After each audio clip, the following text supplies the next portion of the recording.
இளையராஜாவின் மகள் பவதாரணி உடல்நலக் குறைவால் கடந்த வாரம் உயிரிழந்தார். அவரது உயிரிழப்பு ஒட்டுமொத்த திரையுலகையும் அதிர்ச்சியிலும் சோகத்திலும் ஆழ்த்தியுள்ளது. அவரது உடலானது தேனி பண்ணைபுரத்தில் இருக்கக்கூடிய அவரது இல்லத்தில் அடக்கமும் செய்யப்பட்டிருக்கிறது. பவதாரணியுடைய ஆன்மா சாந்தியடன் அப்படின்னு நீங்க நினைச்சீங்கன்னா இந்த வீடியோக்கு லைக் கொடுத்துட்டு தொடர்ந்து இந்த வீடியோவை பாருங்க. இசையானி இளையராஜாவின் மகள் பவதாரணி சிறுவயது முதலேயே இசை மீது ஆர்வம் கொண்ட அவர் ராசையா படத்தில் மூலமாக பாடகியாக அறிமுகமானார்.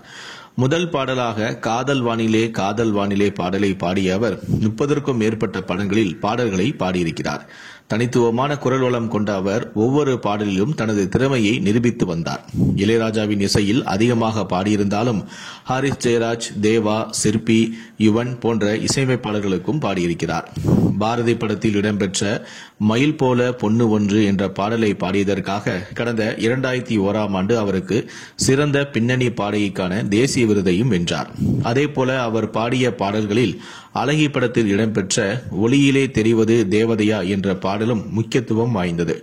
இளையராஜாவின் இசைக்கு பவதாரணி தனது குரலால் அற்புதம் செய்திருப்பார். அந்த பாடலில் கடைசியாக அநேகன் படத்தில் ஆத்தாடி ஆத்தாடி என்ற பாடலை பாடிய அவர் இதுவரை 10 படங்களுக்கு இசையமைக்கவும் செய்திருக்கிறார்.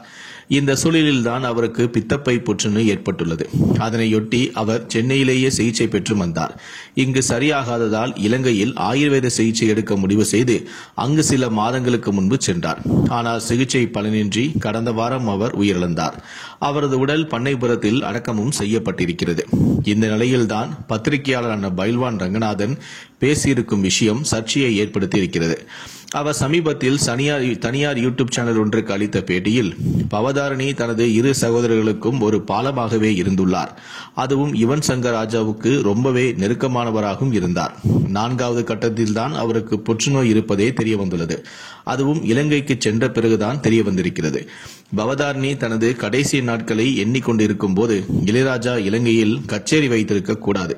தனது மகள் இப்படிப்பட்ட நிலையில் இருக்கும்போது கூட இசை கச்சேரி அவசியம்தானா என்று அவர் யோசித்திருக்க வேண்டும். ஆனால் அவர் அப்படி நினைக்கவில்லை.